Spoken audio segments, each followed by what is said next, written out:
Hello everyone and welcome to another episode of There's No Place Like Summer Camp. I'm Andrew Waterhouse, and in this week's episode we're going over all of the drama that happens inside camp. So come into our tent and I'll spill the beans.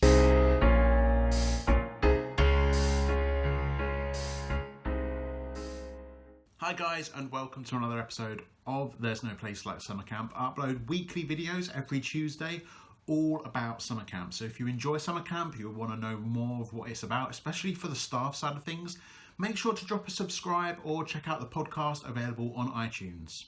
So kicking off this episode with number one, the drama that's bound to happen at every single summer camp is that someone will get fired from the very off. And this guy will be someone that you never even remember looking back at camp. It'll be that one kid that got fired in the first couple of days after coming back from camp either drunk or doing something stupid, getting caught doing something stupid. There's so many different things that people could get fired for. I have done a previous video on that, so if you want to check that out, the link will be down in the description. But someone will get fired at the very start of camp, and it will set a kind of a somber tone. It'll be a bit of a gossip to kickstart camp, where everyone's a bit like, oh, did you hear someone got fired? And no one will know who this person is, and it's such a funny thing. But working at camp, this happens at pretty much a lot of them. And it'll be that one person that you'll think back and go, I have no idea who you're talking about. Number two on our list, and I think there's 10 in this one, there's quite a lot of drama that happens at every single camp, is that someone is going to get fired midway through camp. And this is going to be the absolute bombshell, because it's going to blow camp apart, where everyone is going to be running around like headless chickens because everyone knew that one person that got fired, and they were probably some of the most of the funniest camp members of the staff team in general. And now they've gone, it kind of makes everyone run around like headless chickens. So this firing will take center stage when it comes to drama. Everyone's going to have their own opinions on it, whether they should have been fired, whether they shouldn't have been fired, how stupid he was, how stupid she was, anything like that. This is going to happen at most of the camps. Okay, so moving on from firings, now we're on to point number three. This is going to be some sort of accident will happen at every single camp. And while this is quite more of a sadder kind of thing, I think it does happen at the majority of camps. So in my first year of doing summer camp, I think a camper fell off their bunk bed and they broke the back of their head, something crazy like that. And we had a helicopter hovering in to come and save the kid. And the second summer I went, there was a staff car crash, and that was pretty tragic as well, where a couple of the staff members had to go off to hospital midway through camp. And it's always a real big shock to the system that while you do feel safe in the camp bubble, accidents happen, and it's going to happen probably to your camp as well. So just be prepared for that. Don't always think that all these outdoorsy activities and the fun and games is safe all the time. Just make sure you're always staying safe and don't do anything ridiculously stupid. Okay, so moving on to the sex, and this is why everyone's in the video.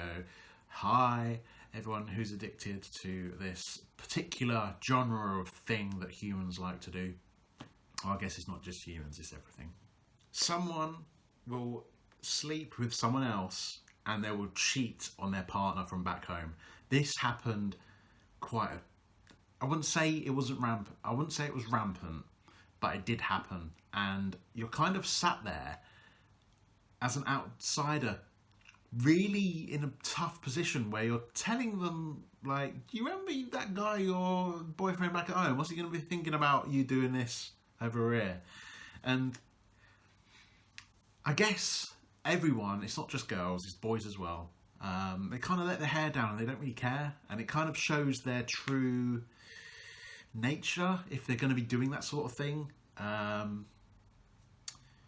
I've been in that position before where I've been cheated upon and stuff like that, and it's a really shitty place to be. So I made sure not to try and get on girls that had people back home. But when you see someone else do it, it is really shit. So I've been there on the flip side of the bad side, but I need to tell you how it is. So it does happen, and hopefully if your boyfriend or girlfriend is going to camp, you trust them enough to not do this. Okay, so midway through our list now, we're at point number 5. This is where someone will sleep with someone for the first time. Particularly in my first summer of doing camp, I was really surprised at how many people are still virgins, I guess. And not trying to sound big-headed or anything, but I don't know. By the age I was like 21, I don't know. It wasn't even like a thought in my mind that anyone my sort of age or older even would be virgin still. I guess it's kind of like my point of view on life is a bit narrow, and it's only through my eyes. I'm not thinking of the wider picture, but it does happen. Someone will sleep with someone for the first time, and despite you only knowing these people for, say, a few weeks, you're going to be so happy for them. So that's another piece of drama that happens, and it's a great, fantastic way to like remember camp when you lost your virginity. Like, that's pretty insane. Like, come on. Oh, do you see what this is? This is a plug. It's a plug for There's No Place Like Summer Camp. There's No Place Like Summer Camp is the book that I wrote from my first year of volunteering at summer camp, all the way from leaving my house at Heathrow. I don't live at Heathrow. Leaving my house, going to Heathrow, getting the flights over to camp, and all the stories and funniness and hooking up and shenanigans at camp, all crammed into the book. And then there's the travels after camp as well, where you have like 30 days of your visa to go around America, do as you please. And I've put this all into one book. I've like managed to squeeze it down into one paperback, hardback, and ebook format. And it's available for pre-order at the moment on my website, shop.andrewwaterhouse.com. It will be available on Amazon and other good book retailers, but I thought I'd just give this quick plug because that's kind of why a lot of my content is summer camp, is because I'm so passionate about it, and I've got this book coming out as well, and I think it'll just be a really good read for plenty of you that are maybe worried about going to summer camp for your first time, or you want to hark back to your fantastic memories of camp and see how mine compared to yours. Hopefully it gives you a bit of an insight into the summer camp bubble and what it's like solo traveling for the first time as well. So there's plenty of stuff to read, and it's very entertaining. So it'll be coming out later on this year, fingers crossed. I just wanted to do a quick plug for that because this is the plug that it actually uses to plug into the wall. So make sure you, I don't know what I'm talking about. Okay, so number 6 in a drama that's bound to happen at camp is the falling out between the bitchy girls of camp. And I don't take this lightly. It's very bad. Like, how badly girls cannot get on with one another for no particular reason other than they maybe looked at them the wrong way, or they said a snidey comment under their breath, and that destroys friendships from the off. And it's a bit of a shame, to be honest, because I didn't really get to see a ton of that while at my camp, but I did know that it was happening. Just because of the nature of my job, and I was out of camp a lot of the time, I did miss some of this like inner politics between the girls. So from my point of view, it looked like most of the girls got on with each other, but you could tell there were stark differences between two different sets of groups.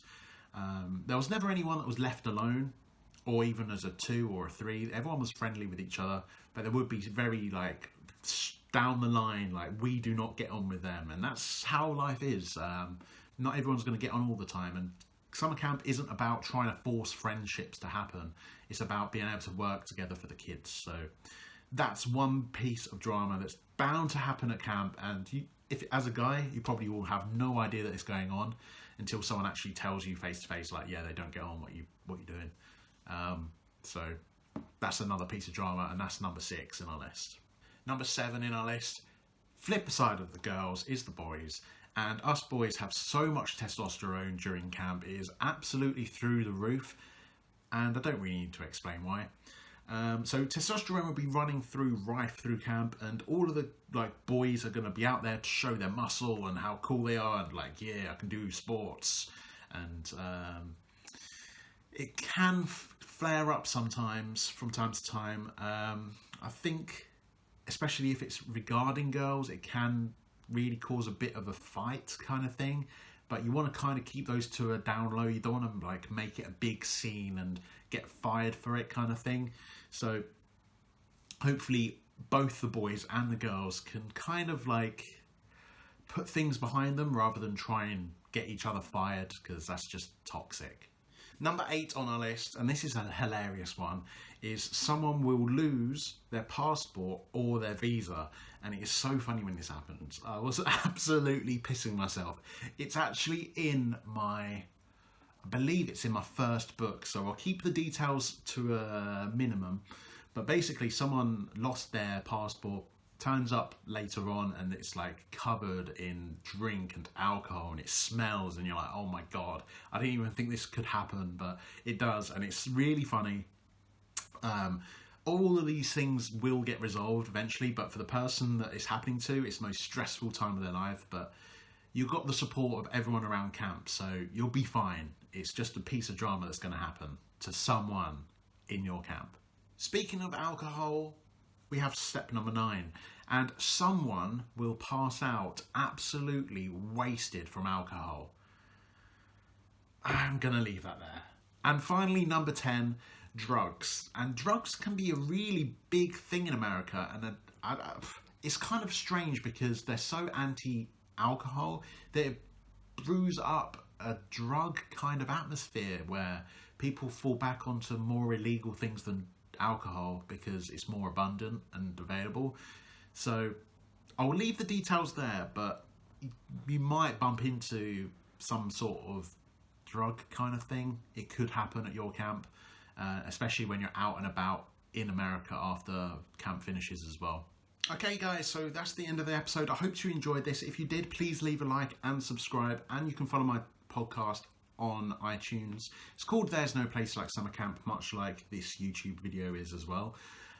We upload videos every Tuesday, so make sure you stay tuned for those. You can follow me on Twitter at AndrewW09. Next week we are going over the things that happen at every single camp in America. It's not particularly about the drama kind of things, it's more about the campy summary type of things that every camp has. So it's kind of a more relaxed episode. I hope you enjoyed this one though. I'll see you on Tuesday. Have a really good week guys. I'll see you then.